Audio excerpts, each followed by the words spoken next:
rambut dia putih semua. Memang orang kaya-kaya ni semua rambut putih. Mana ada rambut hitam? Yang rambut kita yang tak berapa putih ni bukannya banyak duit sangat. Kena tunggu bonus, kita tunggu bonus. Ni contoh lah. Contoh. Jadi makna kata pergaulan kita, pencampuran kita satu dengan yang lain. Dari segi akal, keturunan kita keturunan kita membentuk keluarga salah silah yang baik-baik. Dari segi harta, tengok kita mungkin lebih baik daripada orang lain. Ada orang tu tak merasa family day, tak merasa family day daripada Sabtu ayat sampai Ahad tau. Sabtu tidur pula malam sampai Ahad. Sabtu dapat slot last kali. Bukannya panggil daripada awal, tak ada. Siapkan bilik ke, tak ada. Tak ada. Ni beritahu contoh. Kita kena belajar syukur tau. Syukur. Kan? Tak. Ni bukanlah kata saya minta pun. Tak. Sebab saya yakin akan ada lagi family day yang akan datang. So, fahamlah kan? Tu. Jadi mana kata kan? Jadi mana kata dari segi harta ada orang lebih, ada orang kurang, dan nikmat-nikmat yang lain. Kenapa manusia jadi tak syukur? Kenapa jadi manusia tak boleh nak terima kasih? Pertama, ingat, dia sibuk tengok apa yang orang lain ada sampai terlupa apa yang kita ada. Sibuk tengok orang tu ada ni, orang tu ada ni, orang tu ada ni. Sedangkan kita pun ada yang terbaik. Office you all paling canggih tau. Saya datang kan, ya Allah, bestnya dengan kafenya. Ya. Bayangkan. Betul saya tengok kan, ya Allah kan. Office saya dulu pun tak secantik ini, secanggih itu. Tapi yalah, yang masa dulu kan heran juga kan. Banyak bangunan floor bertingkat-tingkat, tapi ceramah dekat gym. Heran aku, tak tahu kenapa. Tapi makna nak macam mungkin lah masa tu. Kan tak. Dalam kau tepuk-tepuk tu kena juga kan. Tapi betul. Tak, bangunan you canggih, pantry-nya, suasana tempat kerja dengan fasiliti yang canggih. Jadi tak ada sebab you all tak boleh deliver sebenarnya. Ya, tu saya katakan, dengan keadaan macam ni kita selayaknya bersyukur dengan apa yang kita ada. Tapi kita tengok orang tu ada tu, orang tu dapat ni. Orang tu mungkin dapat sesuatu tapi kita tak tengok apa yang dia tak dapat. Kita tak tengok. Orang tu dapat bonus 3 bulan tapi rupanya tanggungan dia, keluarga dia, hutang dia mungkin banyak. Kan? Kita mungkin tak dapat banyak. Jangan kita compare, dia dapat lebih, kenapa aku dapat sikit? So kita kena muhasabah diri kita. Tengok kerja kita, performance kita macam mana. Kalau kita pukul sama rata, semua dapat sama, kena ingat, adakah benda tu adil? Adil adalah bukannya sama, tapi adil meletakkan sesuatu kena pada tempatnya. Yang seorang tu nak sama, tapi kerja dia kejap-kejap cuti, kejap-kejap cuti. Yang seorang tu pula kejap-kejap MC, buah pinggang beralih, kan?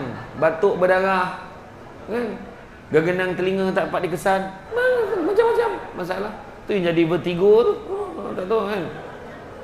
Yang seorang tu pula kejap-kejap meninggal, mak meninggal, ayah meninggal, adik meninggal. Salah silah keturunan ni memang tragis betul, dia seorang ni. Waris yang tinggal dalam keluarga tu. Kan? Jadi dalam pada tu kita masih fikir, takkan aku tak dapat sama macam orang. Kita kena tanya diri kita. Macam saya lah kan. Saya bukan staff pun. Saya kalau datang ke matrik pun pakai pas pelawat. So kenapa saya boleh bermimpi nak sama daripada hari Sabtu sampai Ahad? Macam tu lah kan. Macam tu lah. Kena sedar lah.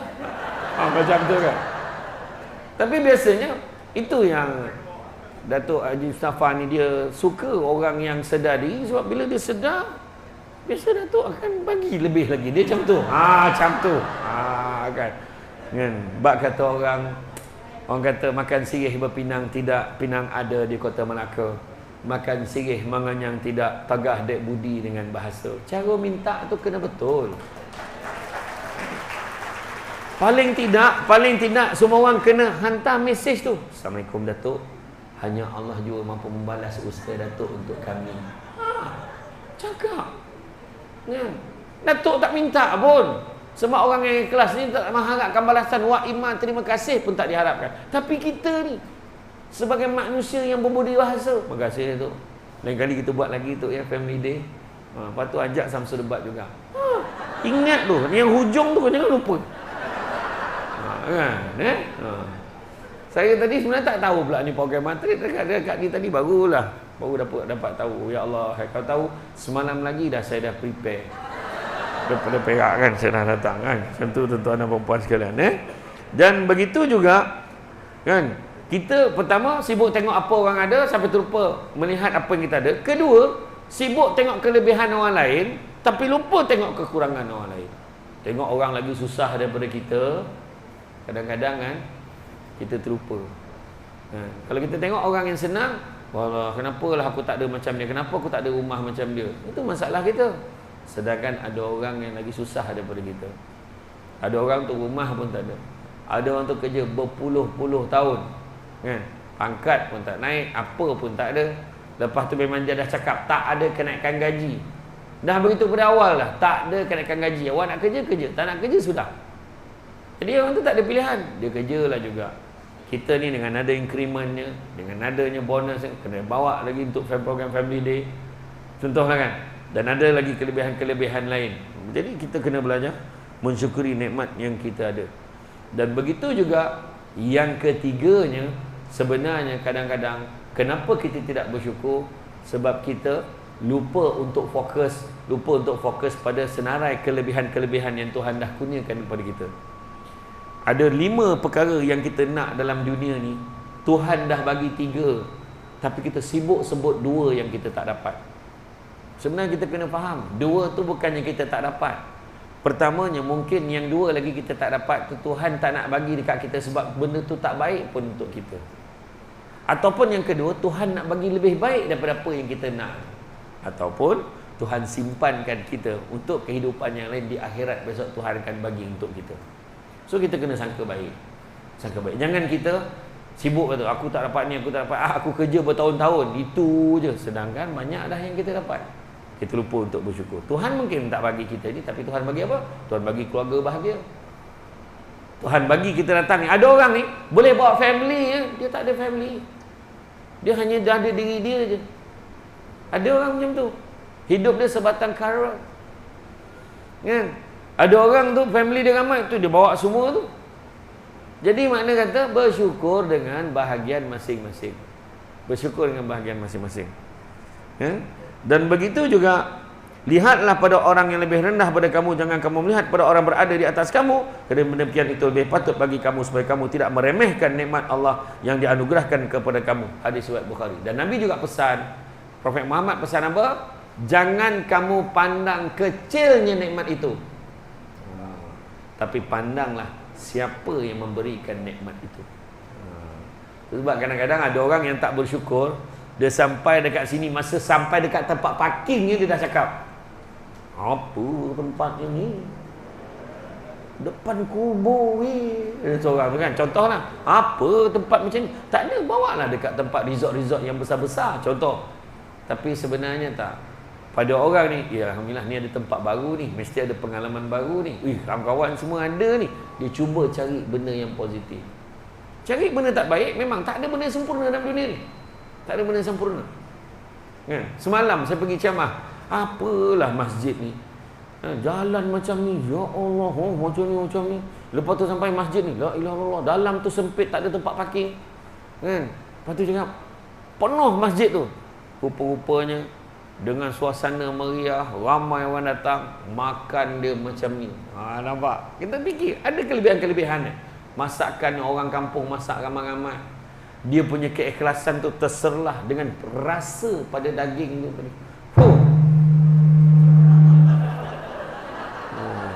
Dia tak boleh puji makanan namanya. Memang sedap betul makanan malam tadi. Mengeletek-ngeletek nyawa sedap macam tu lah. Ya Allah, sedap betul. Ada benda yang positif. Ni kadang-kadang bila kita ada benda tak puas hati, kita buka semua benda yang tak elok. Oh, matrik ni tak bagus ni, matrik tak bagus ni, matrik tak bagus ni. Yang bagus, kenapa tak nak sebut? Tidak, bila tak dapat kelebihan, kenapa tak nak sebut? Sedangkan memang tak ada benda yang sempurna dalam dunia. Kereta ni teruk lah, kereta ni kecil lah, kereta ni apalah. Sedangkan senarai kelebihan, kereta tu dah habis bayar. Kedua, servis tak tinggi pun. Ketiga, maintenance dia rendah. Kemudian apa lagi? Selama ni inilah berjasa besar, banyak dah menolong aku bawa hantar anak pergi sekolah, pergi kerja cari rezeki. Banyak lagi benda-benda baik yang ada, tapi kita gemar melihat pada benda yang tak baik. Macam itulah yang berlaku dalam perkahwinan. Kan? Bila artis-artis nak bercerai je tengok. Mulalah orang tu tak elok lah. Kau main dulu bukan main lagi. Wedding of the year. Kalau berjalan masuk ke dewan, kan, dia punya gaun sampai ke simpang masuk. Berpegang macam ni. Orang belakang tu pegang gaun. Punya labuh kan. Itu masa kahwin. Nah, tu sebab siapa yang belum kahwin, jangan kecewa sangat anda belum kahwin. Sebab tak pernah saya dengar jawapan yang excited daripada orang yang dah kahwin. Orang tengok movie tu hari tu, Police Evo kan. Orang tanya, apa perasaan tengok? Oh, baguslah. Memang best lah pengalaman. Tak pernah lah rasa macam tu. Memang nak tengok 2-3 kali lagi ni. Mat kilau macam mana? Oh, memang bagi kesedaran lah. Kita rasa macam, ya Allah seronoknya. Dengar lakonan ni mantap lah. Saya ingat saya nak tengok lagi lah. Kata. Time kahwin, dia tanya, apa perasaan bila dah kahwin? Tak ada jawab macam tu. Apa perasaan nak kahwin? Okey lah. Seronok kahwin? Boleh lah. Tak ada orang jawab macam tu. Ya Allah, kenapa tak ada dulu aku kahwin? Ya Allah, tak ada. Tak ada jawab macam tu. Tak ada. Itu sebab kadang-kadang kita gemar kadang-kadang nak mengejar satu benda yang kita tak tahu pun lagi. Kan? Fear of the unknown. Ada orang yang dah kahwin. Kenapalah aku kahwin? Ada. Alah. Lepas tu kan, ni dah datang family day, nak tegur kawan yang lain pun takut bini dia marah. Dua hal dekat pejabat bukan main ni. Dekat sini tiba-tiba baik. Member office ni. Kau ingat tak? Besar gelak tu betul. Kan? Dekat pejabat dia lah orang. Dia kata, jangan lawa baju ni. Dekat sini tiba-tiba disiplin ni. Assalamualaikum. Dah lama sampai. Alah, nyampak. Tiba-tiba jadi suami yang beriman dan bertakwa. Tak tahan. Kan? Dekat pejabat dekat tolong ambilkan air punya ni. Please lah, tolonglah. Baiklah, terima kasih lah, you tolong ambil. Dekat sini dia yang ambil untuk semua orang. Nampak tak? Itu cakap tu. Tapi maknanya macam tu lah. Dunia berkahwin ni memang macam tu. Itu sebabnya jangan kita kecewa dengan apa yang kita tak ada. Kerana mungkin dia belum tentu lagi baik untuk kita. Ya? Bayangkan orang berkahwin pun sekarang ni, bayang satu pasangan bercerai setiap 13 minit. Statistik sekarang. Setakat saya ceramah ni, dah 2 orang cerai ni. Dah 2 pasangan yang bercerai hari ni. Betul. Dulu rekod di Terengganu bercerai, hari ni kahwin, besok cerai. Yang latest, yang viral baru ni, mas kahwin RM22,222.22. Masa dia akad nikah, settle, okey, lepas tu baru nak baca taklik tu, lafaz taklik, terdengar suara keluarga perempuan ni sebut, hantaran tak cukup 1,000, hantaran tak cukup 1,000. Dia ceraikan bini dia depan semua orang. Talak 3 masa tu juga. Wah, pecah rekod tau. Amin. Itu sebab hari ni pelik-pelik, banyak benda-benda pelik berlaku. Itu sebabnya yang penting, apa yang kita dah ada, jaga elok-elok. Terima kasih, hargailah apa yang kita ada. Sebab orang lain mati-mati nak apa yang kita ada ni. Salah satunya tu, kursi yang you all duduk tu, dia nak sangat duduk situ. Duduk sebagai apa? Bukan duduk nak dengar ceramah, nak duduk sebagai salah seorang staf matrik. Betul? Sebab saya katakan, jawatan puan apa? Jawatan puan apa? Saya katakan, macam contoh saya tanya, Puan Syarimah Tun, jawatan apa? Jawatan Timbalan Ketua Pegawai Eksekutif Matrik. Kan? Kita tanya dia, jawatan puan apa? Tapi sebenarnya betul ke tu jawatan puan? Contohlah kan kita tanya kan. Jawatan saya lah, betul lah jawatan dia. Tetapi contoh, kalau tiba-tiba Puan Syarimah Tun kata, saya nak resign lah, saya nak rehat. Saya nak mengejar impian saya sampai terangkat-angkat kaki belakang saya tahu kan. Contoh kan. Apa salah? Macam sama ke saya cakap tu? Saya tak tahu. Ya, kena. La ilaha illallah. Dia Puan Syarimatun ni kadang-kadang saya tengok dia punya cara dia tak suka sangat orang perasan dekat mana. Dia jenis suka menyendiri. Dia suka ketenangan. Tu yang baju dia dengan sofa lebih kurang kata hari ni. Kalau tudung tu tak, dia kata memang tak perasan dia ada.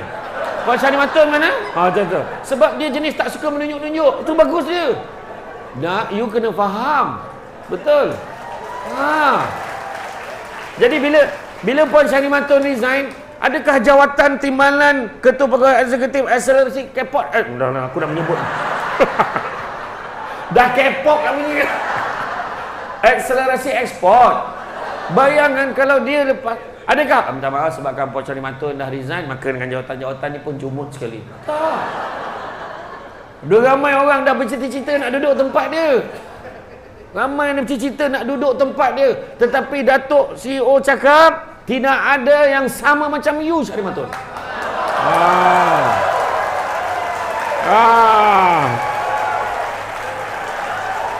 Sekejap, saya ceramah ni. Dah. Tengok Puan Syahri Matun, nampak? Dia bawa lah, dia ada situ. Nampak tak? Sebenarnya lebih baik dia macam ni. Kita jangan sayang orang yang kita sayang aja. Kadang-kadang Puan Syahri Matun, kita kena sayang orang yang sayang kita. Jadi matret sayang you, so you kena stay sini. Bukan stay sini atau sana, maksud dekat matret, dekat matret. Okey. Sekarang dia pula jumpa dengan Puan Sri Datin Diana ni. Saya kena stay sini lah, nampak kan? Tak, bukan. Maknanya terus dengan matrik, terus menyumbang. Sebab khidmat dia masih diperlukan. Itu dia. Itu sebab, tapi jawatan tu bukan, saya pernah ditanya tau, ada satu ustazah ni dia tanya. Itu jam siapa? Saya kata jam saya lah. Saya kata ni jam saya. Hai. Kata tu saya nak tanya soalan kedua. Tangan tu siapa punya? Dia tanya tangan ni siapa punya? Rupanya Tuhan punya tubuh badan kita. Badan kita pun bukan kita punya. Macam mana kita boleh mengaku yang jam ni kita punya? Jadi akhirnya maksudnya apa? Dengan kesementaraan diri kita pun bukan kita punya, tapi Tuhan bagi seolah-olah macam kita punya, dengan bagi nyawa kita, maka bekerjalah dengan bersungguh-sungguh. Pulangkan yang terbaik untuk organisasi kita. Sebab bila organisasi kita berkembang, dia akan jadi relevan. Jangan cakap, alah kita ni okey. Jangan cakap. Kita tengok beberapa kali bertukar pemerintahan. Kita tengok banyak organisasi tiba-tiba dah tak ada. Tiba-tiba tukar nama. Tiba-tiba langsung tak ada. Hapuskan terus. Tolak dia pergi ke jabatan ni. Tolak kat kementerian ni. Tetapi selagi mana organisasi kita ni terbukti produktivitinya mendatangkan hasil, maka sudah tentu tak payah minta orang yang merayu kita tolong bertahan. Itu sebenarnya kita nak.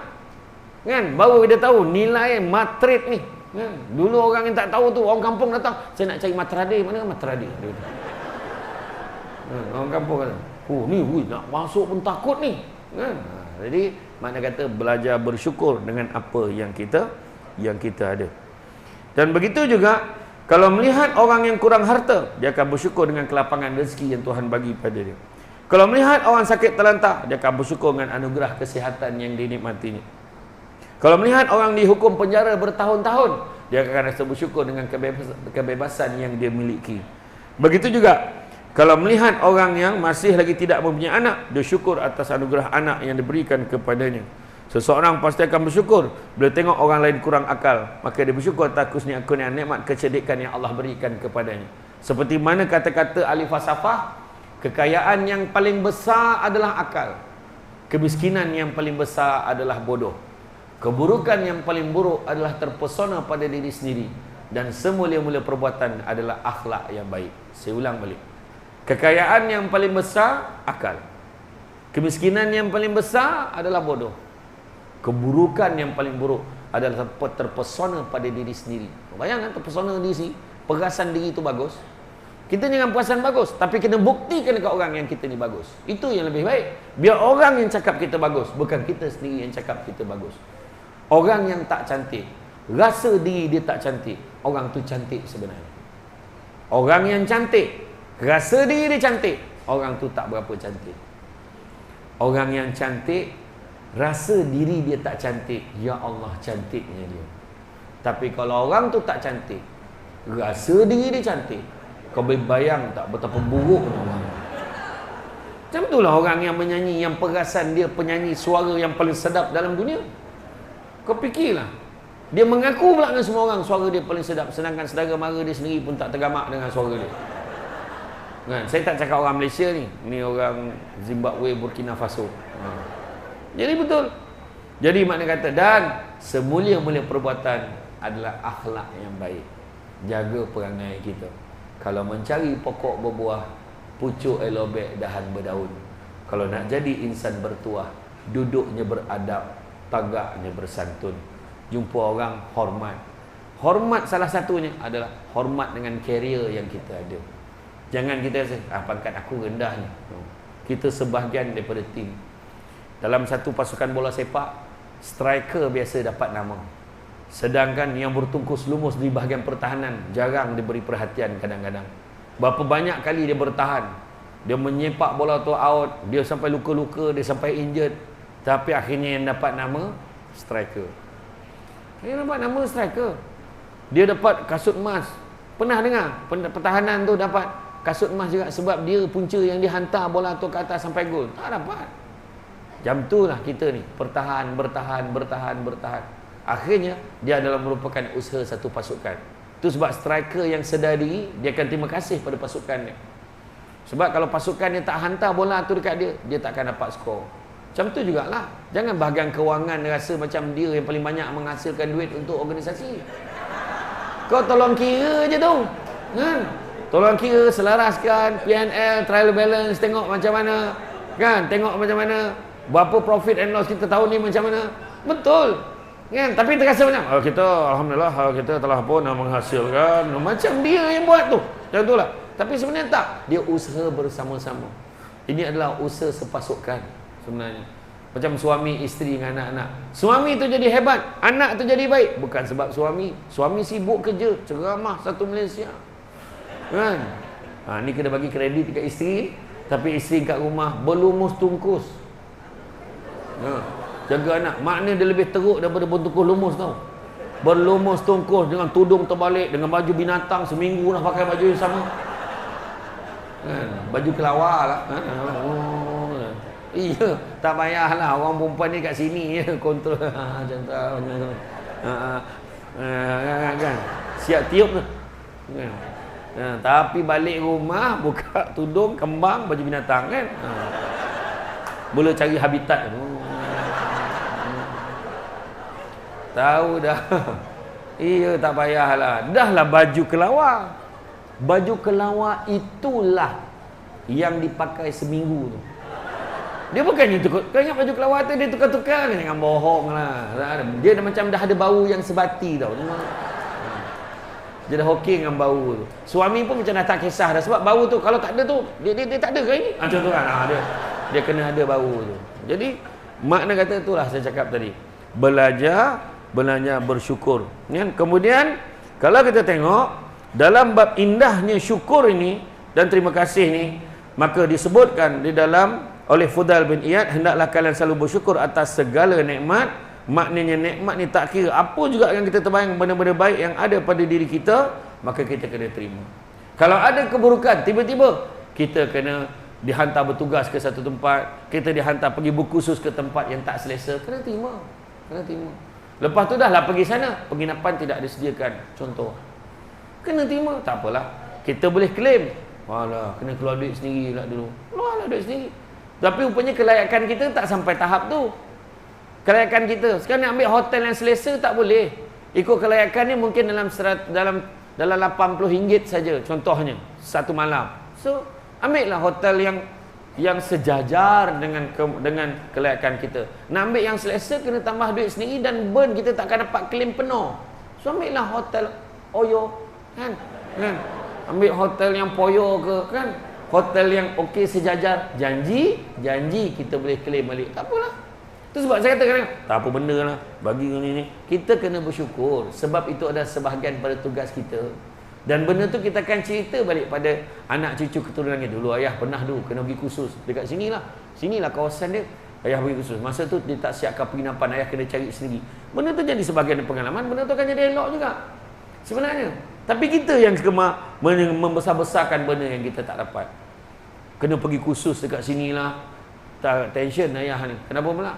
Kalau pergi kursus kat New Zealand, Australia, hantar dia. Kursusnya ni hantar dia. Sekali khusus dekat KL, hantar ni ayah kau ni.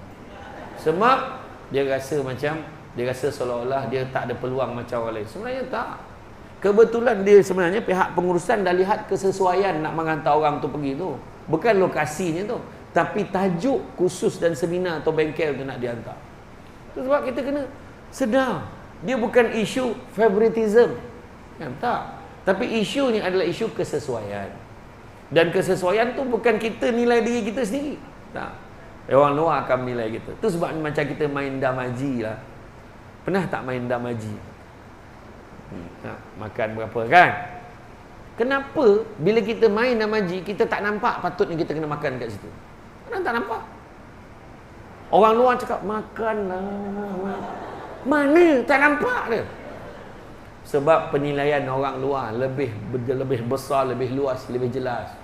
Kadang-kadang dia rasa, you ni sesuai ni, you sesuai ni. Itu sebab bila kita masuk pertandingan menyanyi kan, komposer tu tahu dah lagu apa yang sesuai untuk kita. Suara you macam ni, you sesuai lagu-lagu lama aja. Suara you macam ni, you sesuai lagu rap. Sebab lagu melodi, you out. You sesuai bercakap daripada menyanyi. Sebaik kau cakap aja. Dia masuk lagu rap aja. Kan? Betul. Dia dengar suara pun dia dah tahu dah. You Samsul Debat, you hanya boleh nyanyi lagu yang macam ni saja. Lagu yang tak menyusahkan diri. Mana lagu yang kena tarik-tarik, baik you jangan nyanyi.